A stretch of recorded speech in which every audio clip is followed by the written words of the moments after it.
I'm Kate. I'm Sonya. And I'm Beverly. And today we're dishing with you from Hill Country Barbecue, located at 410 7th Street Northwest in Washington, D.C., part of that Penn Quarter yummy area of Washington. This is a great place to come for barbecue. We've got it in front of us, but it's also a great place to come for live entertainment. And that entertainment is you and you, because they do live band karaoke on Wednesdays. I know, I've participated. Don't come on Wednesdays if you don't want me to sing. I think it sounds like fun, but even more fun, the food here in front of us. We've got the cool as a cucumber salad. Yeah. And we have the PTL potato salad. Any guesses for what PTL means? Praise the Lord!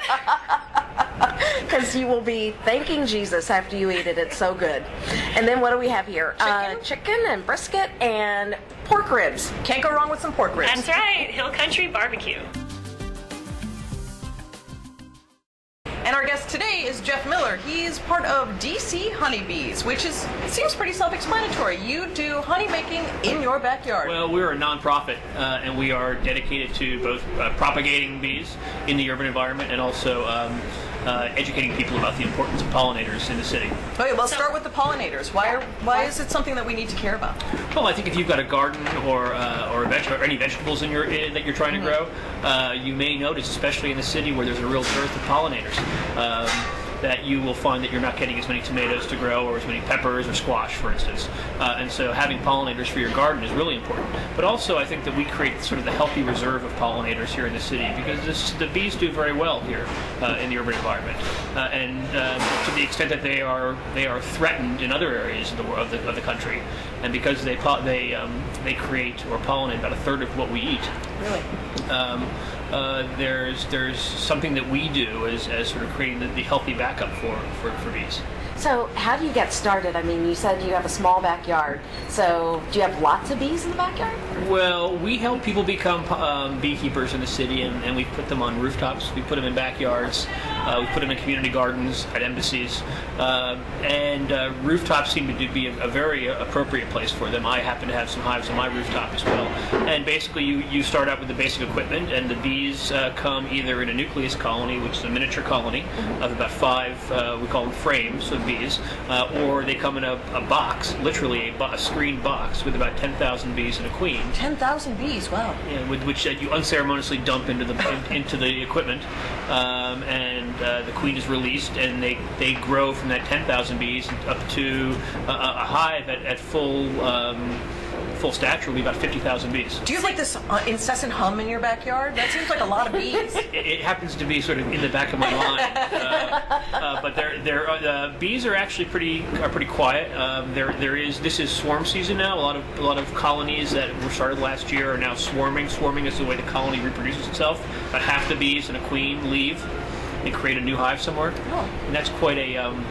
It's not a dangerous thing, but it's not a dangerous event, but it's certainly a dramatic event, and there's lots of noise then. So you've kind of bought the bee starter kit, and you have your queen and your 10,000 bees or whatever.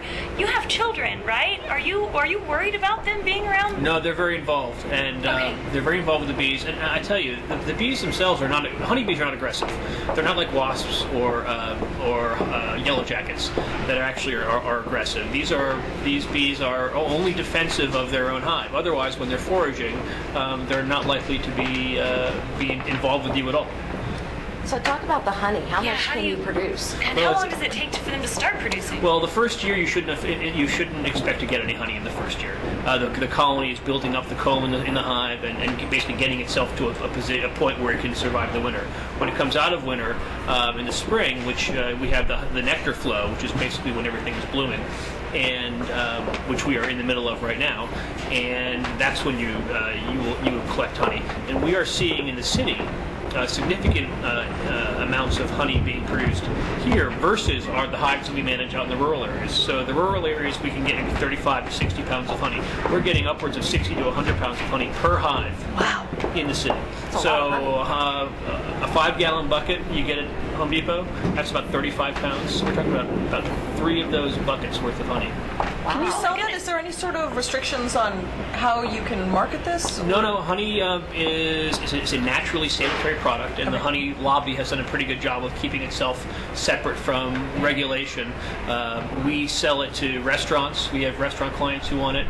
We also sell it at farmers markets. But for folks like us I manage about 25 hives in the city. It just becomes burdensome to be selling it at farmers markets on a regular basis. So we tend to sell it in bulk. So you've got more than your own family can use. We got more than our bathtub can fill. Okay, I know Beverly wanted to ask you about this, but I think I'm going to steal her question. It's working for her. It's not working for me. I have heard that if you eat honey that is made from local wildflowers, that it will help your allergies. And everybody in Washington has bad allergies. They're if you live awful, here for more than 3 years, especially you this get year. them. But it has not been helping me. I have been ingesting massive amounts of local honey, I think, and it has not been helping me. But Bev says it's helping her. So is really this helped true? me. Do you know if this is true? The local honey you buy at farmers markets here is generally from Virginia, Southern Virginia, West Virginia, or Pennsylvania. So not really local. It's not local. Okay, you're in Georgetown. Can I buy your honey? You're definitely welcome to buy. But we will be some of the first really local honey to be sold in this town this June when we start bottling it. But there's certainly some anecdotal evidence that suggests that it is helpful for allergies, and we're not in a position to dispel that rumor. Good call. Why did you start this? Why did you start this in the first place? I am a real estate developer by trade, and that has been kind of a difficult place to be. And I'm also a foodie, and went from foodie to growing my own food, and did see that I was having pepper plants that didn't have any peppers on them, and so naturally got into understanding about pollinators, put a few hives on my roof, and then and got stung how many times in multiple that process? Really? times. I mean, you can see my hands already are a little swollen and covered in stings. We are in the high holidays for beekeeping right now because we've been installing hives for the last month. Did you have to do a little bit of educating your neighbors as well? I'm imagining that this, It's like the birds. I have this like imagination. I'm just assuming most of them are fine. All right, gotcha. But now we have urban honey making going all over we DC. do. We've helped about 100 people in the city become beekeepers in the last 2 years. Well, that is very exciting. We've sort of created our own lobby. And now you know what's going on next door to you. Or hopefully not. It's a very sweet endeavor. Thank you so much for telling us a a little bit more about it. And yeah. And now you have your hookup. I know. I'm totally going. So I won't be totally going to get honey from you. Sounds fantastic. Thanks for being with us. As always, thank you for being with us. We hope you'll follow us on Twitter and on Facebook and tell us who we should be dishing with next time. See you soon.